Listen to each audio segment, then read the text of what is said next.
I found my boss at the Kink club, and now he wants to serve me. I walked into the lounge like I always did, confident, sharp, and untouchable. The usual pulse of bass thumped under my boots as I slid past familiar faces. Nod to the bartender, brief smirk at a leather-clad couple tangled near the wall. My hands tugged at my cuffs, straightening them like armor. This was my place, my space. Here, no titles matter. No clients, no meetings, just the rhythm of want, power, and surrender. At least, that's what I thought, until I saw him. Everything dropped out from under me. Air, sound, gravity. There, kneeling at the center of the floor, was Kevin. Kevin, my boss, my CEO. The man whose signature could crush entire careers, including mine. Shirtless, simple latex collared, hands clasped neatly behind his back. Chest rising in slow, controlled breaths, head bowed, waiting, like he belonged to someone. My first reaction was simple, pure instinct. No. This wasn't real, couldn't be. I was hallucinating. I spun on my heel, ready to bolt, already plotting my escape. And that's when it happened. His head lifted, his gaze locked right on me. For a split second, the mask of control Kevin wore so perfectly at work shattered. His blue eyes, always cold, always calculating, went wide. Shock, horror, something raw and human flashing through them. Then I was moving. Out. Fast. Didn't wait, didn't think, just shoved through the curtain, out the door, boots pounding against concrete, air sharp in my lungs. I didn't stop until the glow of the club was a memory behind me, and even then, my heart wouldn't let me forget what I'd just seen. The next day. I didn't sleep, not really. I lay there staring at the ceiling, replaying it over and over. The sharp glare of the club lights, the collar tight around Kevin's throat, the look in his eyes when he saw me. God.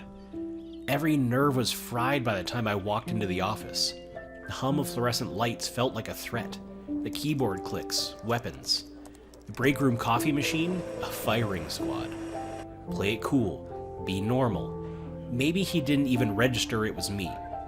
I kept my head down, pretended to hyper-focus on my design drafts, though, judging by the shaky lines and the fact that I accidentally doodled what suspiciously looked like a collar on the corner of the page, that was a lie. I chugged coffee, way too much. I tried not to glance toward his office. Failed. Don't be an idiot, Aramis. Just work. And then it happened. Aramis? His voice, firm, controlled, work voice. My office, now. Every muscle in my body clicked. Oh, this was it. This was where I got canned. Goodbye paycheck, goodbye resume, goodbye dignity. I stood, walked. Every step felt like marching straight to my own execution. The door clicked shut behind me. Kevin didn't look up right away. He sat behind his desk, fingers steepled under his chin, gaze fixed somewhere on the papers in front of him.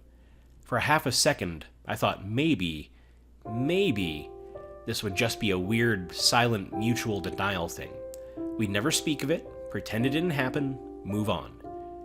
Then he looked up. Not the cold, steel-eyed CEO I was used to. Not entirely. His jaw was tense, his hands not shaking, but not steady either. He cleared his throat, once, sharp, clipped, and then said, quietly, I need something. My throat went dry. Okay. A long pause. His eyes flickered past me, towards the blinds, like he needed to check the door was closed even though it already was. Something from you. His voice dropped lower. Like what you do, outside of work. Silence. My brain broke, fully snapped in half. No. It came out fast, reflex. Kevin, absolutely not. His shoulders tensed, not in anger, not the way he usually did during meetings when a supplier screwed something up. No, this was something tighter, smaller. His fingers curled together on the desk. I trust you, he said, barely above a whisper. "I trust you more than anyone else who saw me last night." My stomach flipped. "That's not... Kevin, this is insane." "I know," he whispered. His eyes met mine, really met mine. Gone was the CEO mask. There was no cold, no fire, no calculation. Just something raw, human. "Please." The single word unraveled me. It wasn't the kind of plea people gave when they were desperate for power. It wasn't manipulation, it was real. I hated how my resolve cracked, how some stupid, reckless part of me whispered, "Just one time, one scene, one night." "One session," I said, before I could stop myself. "Only one." His shoulders relaxed, a breath escaped him. Gratitude, relief, something close to fragile. "Understood," he said quietly. "One." God help me. What the hell did I just agree to? Friday night. I told myself it was just a scene, just one. A transaction of control, clean, contained, disposable. But the second I stepped through the velvet curtain, saw him kneeling there, all collared, cuffed, and waiting for me, made my chest pull tight. He was already in position, back straight, shoulders tense, but head bowed. Hands resting behind him, fingers locked together like the rules demanded. My boss. The same man who snapped at interns, shredded contracts with a glance, and walked through the office like he owned gravity. Now here, on his knees, for me. Exactly on time, perfect posture, perfectly nervous. I let the silence stretch, made him feel it. My boots circled slowly around him, deliberate, testing both of us. Watching the way his breath hitched when I stopped just behind him. The collar at his throat looked tight, snug, proper. A perfect line against the bare skin that had no business looking this good. "Color?" I asked, professional, detached. The check-in, standard. Consent wasn't a one-time thing, it was constant. "Green, sir," he answered. No hesitation, but his voice trembled just enough to curl heat under my skin. "Good boy." I let my fingers drag along the line of his shoulders slowly, precisely. His breath stuttered. "Hands up," I ordered. He obeyed instantly, presenting his wrists.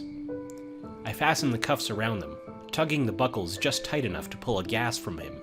Soft, involuntary, nothing like the clipped, brutal commands I heard in the boardroom. God, this shouldn't feel like this. I stood back, let my eyes rake over him, watched how his knees pressed firm to the padded floor, how the slight shake in his arms betrayed just how hard he was trying to hold himself still. "You're a fast learner," I murmured, half to myself. "I pay attention," he answered quietly, "especially when it matters." A flicker of something sharper ran through me, something dangerous. I tilted his chin up. "And who do you belong to right now?" His lips parted, his breath caught. "You, sir." The words hit me harder than they should have. I pushed, made him hold stress positions, voice sharper than it ever was at work. Every command stripped another layer off him, faster than clothing ever could.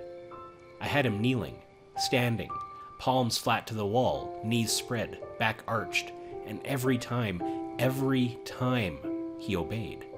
No resistance, no hesitation. Just this quiet, burning want to be good. A soft shudder rolled through him when I tightened the cuffs again. His hands clenched once, then relaxed. Submission wasn't easy for him when there was me in the equation, apparently, but damn, he wanted me. Then, somewhere between the third correction and the fifth whispered order, it happened. He exhaled, shoulders softened. "Thank you, sir." Not loud, not performative, just soft, honest, real. And it hit me straight in the chest, sharp, sudden, and terrifying. This wasn't just control, wasn't just dominance. It was trust. It shouldn't matter, shouldn't mean anything, but the way he melted under my hands, the way his breath evened out when I touched his shoulder, it wrecked something in me I wasn't prepared for. No, Not thinking about that. I slowed things down, loosened the cuffs, shifted from commands to aftercare, because that's what you do, that's the job. Kevin was kneeling, breathing hard, chest rising in shaky, uneven pulls, his gaze unfocused but steady, locked somewhere between my boots and my eyes, not out of fear, not exactly. Fully in subspace, that place in mind where the submissives go and is filled by endorphins. His hands trembled slightly where they rested behind his back, but his posture held. Committed, obedient. I knelt in front of him, hands moved automatically, unbuckling cuffs, fingers working the strap of his collar, slowly and carefully. More intimate than it had any right to be. The leather slipped free from his neck with a quiet whisper. My fingertips dragged along the line of his throat longer than they needed to. I told myself it was out of habit, precision, routine, but it wasn't. His eyes lifted, met mine, wide, raw, vulnerable in a way I had never seen on anyone, let alone him. Kevin, the same man who could eviscerate an entire department with one sharp sentence, was looking at me like I was the only thing tethering him to the ground. Silence stretched between us. Thick, heavy, loaded. Neither of us moved. Then softly, barely there, his voice cracked on it. "Thank you, sir." It hit me straight in the ribs. Something cracked open. My hand moved before my brain caught up, tilting his chin up, fingers under his jaw, thumb brushing the soft, damp skin of his throat, testing him, testing me. And then I leaned down. Didn't think, didn't stop. Our mouths crashed together. Soft at first, just lips, fragile, like something we weren't supposed to touch but couldn't help reaching for anyway. Then Kevin made a sound, low, wrecked, and desperate. And it snapped. The kiss ignited, hungry, messy, teeth, breath, control slipping between our fingers. Kevin grabbed at my sleeves, fists twisting in the fabric like he needed something to hold on to before he floated away entirely. His body tilted forward, pressing into me, seeking, wanting. My hands fisted in the loose leather collar, still dangling from my grip, yanking him closer like I was daring myself to let this happen. Like maybe if I held on hard enough, it wouldn't ruin me. It was fire, pressure, a mistake. The best mistake I've ever tasted. His breath hitched. Mine did too. I broke the kiss first. Had to. I shoved back. Too fast, too sharp. Because if I didn't, I wouldn't stop. My voice came out harsh, strained. "One session." I forced the words out, jaw tight. Remember that. Kevin blinked, chest heaving, lips kiss swollen, red, ruined. And still he nodded, breathless. "Yeah," he whispered. "One." Liar. We both knew it was already more than that. Next Monday. I convinced myself it was over. One scene, one night, a clean break. Easy. Except Monday came. I walked into the office like nothing happened. Like I hadn't had my boss on his knees, hands bound, whispering, "Thank you, sir," against my mouth. Like I hadn't kissed him back. Fake it. Pretend. Move on. Until the email hit my inbox. Subject line, follow-up. No body, just one line. "When can I see you again?" My pulse short-circuited. I hovered over delete, didn't press it, didn't reply either, at least not right away, until my phone buzzed some minutes later. Kevin. "Not ignoring me, are you?" "Aramis?" "Say something." Then silence, a full hour. Then, "Please." My stomach knotted. What the hell am I doing? I should have shut it down, drawn the line, reinforced the boundary we'd both pretended to believe in. Instead, I texted back. "Talk. Not here. Tonight. Same club. Neutral ground." The reply came fast. Instant. "Thank you." And that's how it started. Rapid-fire texts between meetings, Carefully worded, then less careful. The edges softened, the cracks began to show. CEO by day, polished, composed, untouchable, but by night, I can't sleep unless, just tell me I'm good, please. I told myself it was a favor, kindness, giving him a space where he didn't have to hold the world up. It wasn't personal, it couldn't be, except it felt personal, dangerously so. Then Friday came, another scene, and afterward, as I was coiling rope at the lounge bar, Lena slid in beside me like a shadow you didn't notice until it was too close. Leather jacket, pierced brow, a grin that could gut a man if she wanted to. Lena didn't need to speak to command a room. She was gravity. A dom with reputation built on silence, precision, and the way every sub's spine straightened when her eyes so much as grazed them. We weren't friends, exactly, but we'd traded enough scenes, space, and aftercare whiskey to know when something was off. And right now, it was me. Her gaze stayed on the scene floor, but her voice landed sharp. "You look tense." A smirk tugged at her mouth. "More than usual." I let out a breath. "It's complicated." Her head tilted slow and deliberate. "Yeah, I've seen." Her eyes finally cut to me.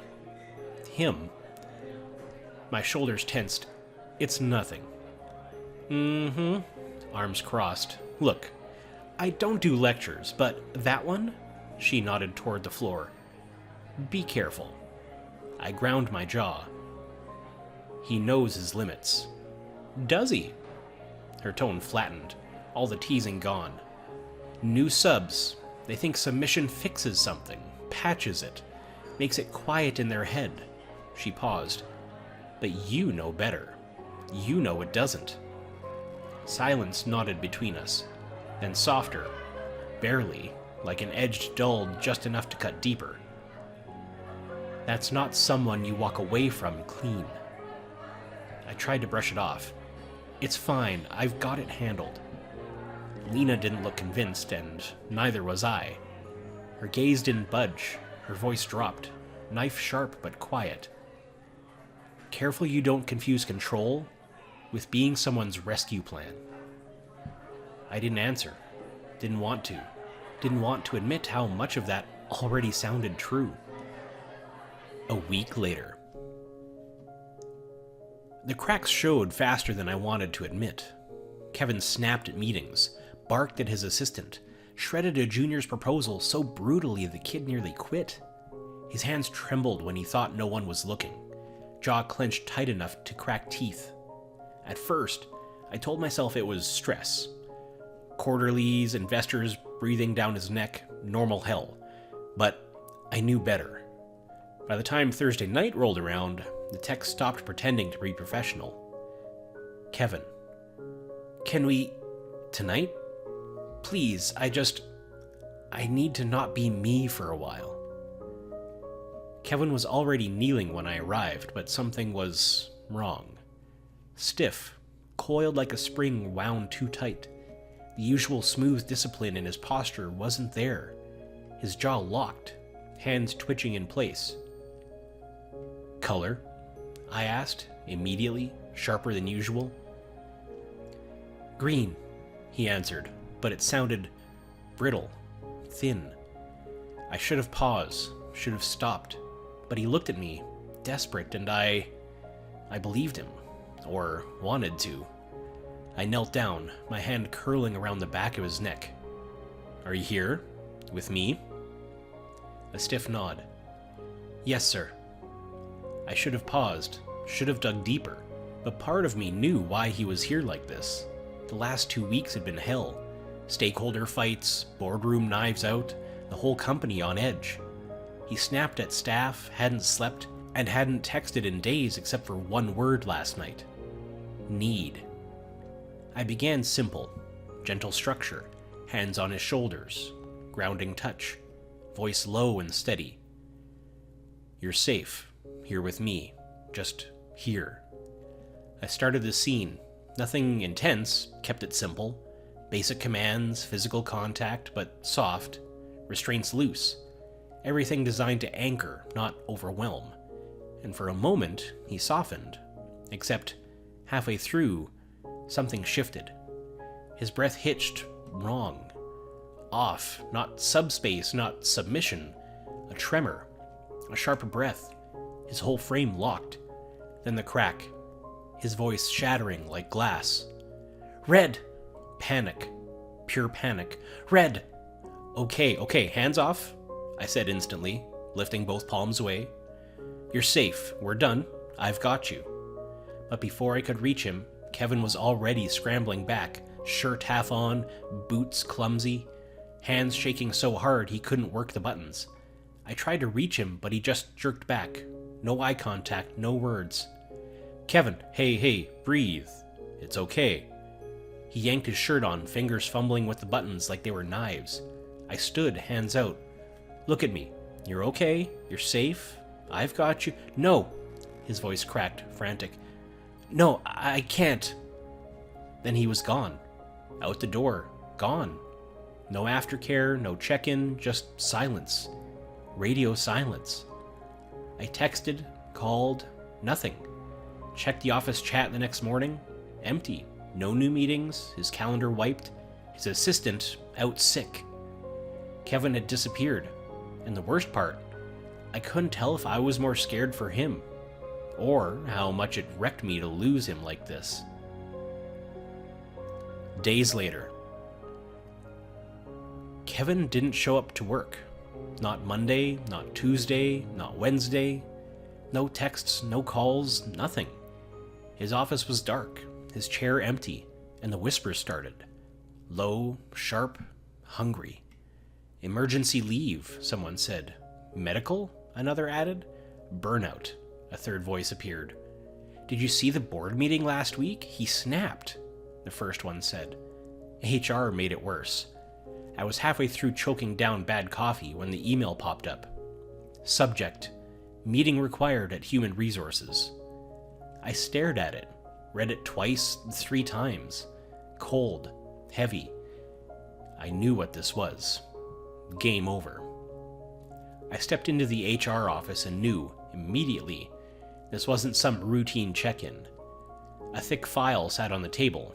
My name, Kevin's name. The HR manager folded her hands, voice clipped but polite. "This isn't a formal accusation against you, but an internal concern has been escalated." My palms became cold. "A concern?" She nodded, lips pressed thin. "A report was submitted regarding boundary violations. Unprofessional conduct between leadership and an employee." My throat locked. "Who?" She slid the file forward. I opened it, and there it was. Kevin's name. His own damn signature. But not as the complainant. As the one taking responsibility. The report was short, clinical, brutal. "Kevin Summers willingly acknowledges conduct that falls outside professional expectations. Effective immediately, I tender my resignation to preserve the integrity of the company and shield involved employees from undue fallout." Not a single mention of me. Not one damn word. The HR rep sighed. "You aren't under review. This was handled internally, by him. His choice. He's resigned, effective immediately." The words echoed. Resigned. Gone. The room spun. Kevin torched his own career to shield me from the fallout of something neither of us had the courage to admit. It wasn't just a scene. Furious, wrecked, confused, I left the room shaking, barely remembering how to breathe, because no matter what anyone else thought, I knew exactly why he did it, and I didn't know if I wanted to punch him or go find him. The second I stepped out of HR, I pulled out my phone. I didn't even think about it. My fingers moved on muscle memory. I tapped a name I hadn't once thought I'd have to call. Lena. It rang twice, then her voice sharp as ever. "Didn't expect to hear from you mid-afternoon, sweetheart." I squeezed my eyes shut. "Lena, My throat locked. Shit, I screwed up. Silence. Not impatient, not judgmental, just waiting. You were right, I breathed. I should have, I don't know, walked, run, something. Her sigh was soft but heavy. Tell me. So I did. The HR meeting, Kevin disappearing, the resignation, the file with his name scrawled on it like a signed confession. She let me talk. Didn't interrupt, just listened. When I finally shut up, she spoke. Aramis, look at me. Well, metaphorically. You listening? Yeah. This was never about a scene. Not for him, not for you. You're both idiots if you thought it was. A bitter laugh clawed its way out of me. Thanks. Not done. Her tone softened. You walked into this thinking it was about dominance and submission. About roles. It never was. My chest ached. Then what the hell was it? She didn't miss a beat. It's about belonging. Silence. She continued, quieter. You gave him something no one else did. Probably not in his entire damn life. Safety. Permission to fall apart. She sighed. You think people like him get that? Ever? He let you see him without the armor. And now that it's cracked, you're both standing in the wreckage, wondering who's supposed to pick it up. Her voice dropped, gentle but firm. So, are you gonna? Or are you gonna let him believe he was right? That no one stays? My hands shook. Lena, he's not just a broken toy, Aramis. He's a person. Messy, flawed. So are you. If you're not ready for that, fine. Walk. But if you are, go remind him that safety isn't a one-night favor. It's a choice, every day, for as long as you've got the spine to mean it. I swallowed, throat tight. You always this good at pep talks? God, no. I charge for it. Her smile was audible. But for you? First one's free. A pause, then softer. Go. Before you're too late. I didn't say goodbye, just hung up. Friday night. Silence stretched longer than I thought I could stand. Every hour, I told myself to stop checking, stop waiting, stop hoping. I didn't. My phone sat on the nightstand, screen dark, accusing. Every time it lit up, even for a spam email, my chest squeezed like it had forgotten how to function. Nothing, and then buzz. I stared at the screen, didn't breathe, didn't blink. It was him. Just one message, no context, no opening. Just this. I didn't need a dom. I needed someone to keep me. I'm sorry I asked too much. Short, simple, final. No question, no opening for an answer, just a door quietly closing. A lump formed in my throat, sharp and solid. I read it again and again, trying to convince myself I misunderstood it. I didn't. This wasn't pushing, wasn't testing, wasn't a plea. It was goodbye. Lena had been right. God, she'd been right. Even as something inside me broke, I knew one thing with absolute blistering clarity. I wasn't walking away. Not now. Not from him. An hour later. I stared at that message so long my screen went black. Reread it over and over and over. It hit me like a punch. This was never about scenes, never about power, not really. It was about safety, and about being seen. About someone finally staying when the world got too heavy to carry. And I'd been too blind, too scared to see it. Not anymore. I grabbed my coat, keys, phone, didn't even think past the next step. I knew where he lived, of course I did. Emergency contact info, HR files, and, if I'm honest, because I'd looked once before. Back when I was curious in ways I shouldn't have been. Back before this became what it was. stormed straight into his building, rode the elevator up, every floor ticking by like it was daring me to go back down. It wouldn't. I banged on the door, hard. No answer. Again, louder. "Kevin, open the damn door." Footsteps, hesitant, then the lock slid. The door cracked open, just enough for me to see him. Kevin. Eyes tired, guarded, hollow, worn down to nothing. "Aramis." His voice was cautious, thin, like he wasn't sure if this was going to be a rescue or a final blow. I didn't let him finish, just stepped in, cupped his face between my hands. I felt a sharp inhale as his body locked up, then trembled. "I'm not here for the scene," I said, voice rough, honest, bare. "I'm not here to play. I'm here to stay, if you'll let me."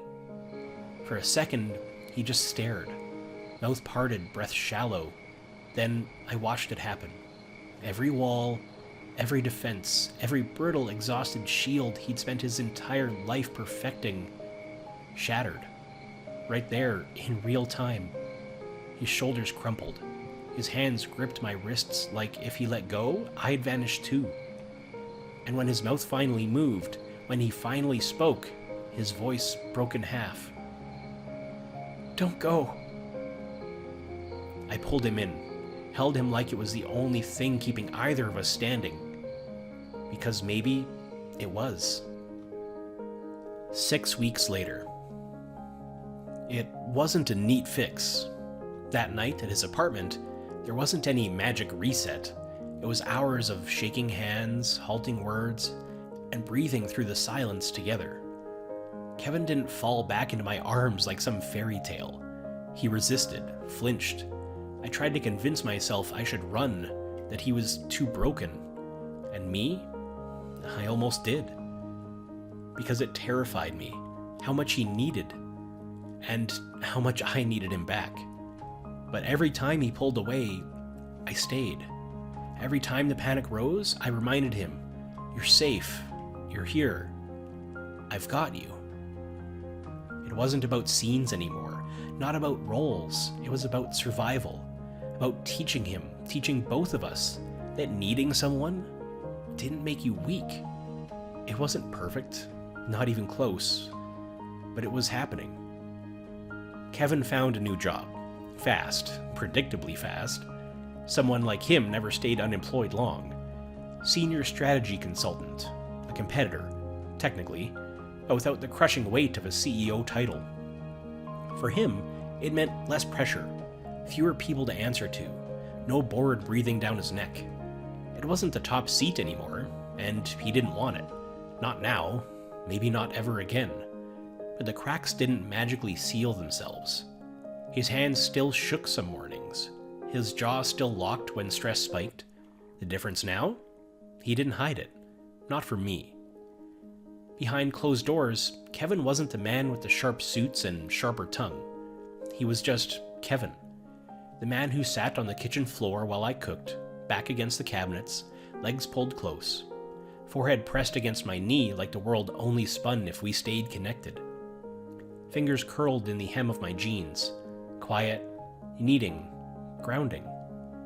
We were figuring it out, slowly. It wasn't about scenes anymore, not right now. It was about touch, words, presence, checking in before it spiraled, saying, "I need you," before the weight crushed him. I wasn't his dom right now. I wasn't anything so cleanly labeled. I was the hand that held him steady when things tipped sideways, and he was trying. Every day, he tried. His work was different, not just the job, but him. He was still sharp, still ruthless when he needed to be, but the constant edge was softer, because he didn't white-knuckle his way through anymore. If it got bad, if his hands shook, if his chest went tight, he didn't push it down. He'd text me or call, or simply came home, stepped inside, and curled into me like he was rewiring what safety meant in real time. And me? I wasn't pretending it didn't scare the hell out of me sometimes, because this wasn't simple. This wasn't fixed. It wasn't the clean line of a scene with a start and an end. This was life. Ongoing. Messy. But we were in it. Next Saturday night. We went back to the club, the place where it started. But this time, it wasn't about a scene. The light still pulsed low. The smell of leather, sweat, and polished wood still hung in the air, but none of it mattered. None of it touched the gravity of what was happening right here. Kevin knelt, not in submission, not exactly. His hands trembled as he opened the velvet box he held. Inside, a collar. Not for me, for him. A sleek band of deep black leather, polished smoothly, fitted perfectly for him. The tag at the front wasn't the usual design. It was engraved. My name. A symbol. Not of ownership, not of power, but of choice. Of being kept. By me. By us.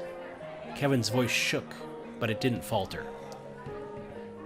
I wanted something that says, I'm yours. Not because I have to be, not because the scene says so, but because I choose to be. My throat locked, but kept going, his voice softer, just like his eyes. I've always been yours. I was just waiting for you to notice. I dropped to my knees in front of him, didn't think, didn't even feel the floor, only him, only us. My hands covered his. You're mine, I said, rough, raw, and true. Not because you break, not because you kneel, but because you belong with me. His lips trembled. I do. I leaned in, my forehead pressed to his. I love you. It wasn't loud. It didn't have to be. It was heavier than anything we'd ever said before. His breath hitched, and his fingers tightened in mine, like he thought I'd vanish if he didn't hold on tight. I love you too, he whispered. God, Aramis, I love you so much it hurts. I picked the collar from the box with hands that shook more than I wanted to admit. Slid it around his neck, fastened the buckle. It wasn't a chain, it wasn't a leash. It was a promise. A weight he didn't have to carry alone anymore. The tag caught the light. Aramis, I read. Kevin exhaled, shoulders lowering like the last 10 years of his life finally let go. There, he murmured. That's better. I chuckled, my thumb brushing his jaw. You look perfect. His smile was soft, open, real. Aramis, what are you doing? He asked, surprised when I slowly pulled him forward. Showing you we're equals here. I'm your dom. Outside, I'm your lover. His breath caught, and I caressed his face. And when I leaned in, pressed my mouth to his, it wasn't desperation. It wasn't hunger. It was a seal, a vow. We knelt together, equal, chosen. For the first time, neither of us had to carry the weight alone, ever again. Conclusion. 8 years later, the faint scent of rain lingers as we walk hand in hand through the park, collars hidden beneath the scarves and jackets. I still hesitate sometimes, unsure if this peace will last. He still pulls me close, steady and certain. Some afternoons, we watched his sister's kids play and talk about the future we never dared to dream of before that night we knelt together, equal, chosen, and unafraid. We stayed, and finally, the past no longer weighed us down. The end. Do you believe love changes who you are or reveals who you truly are? Thanks for watching. Consider subscribing to become a part of our Rainbow Force and stay wholesome.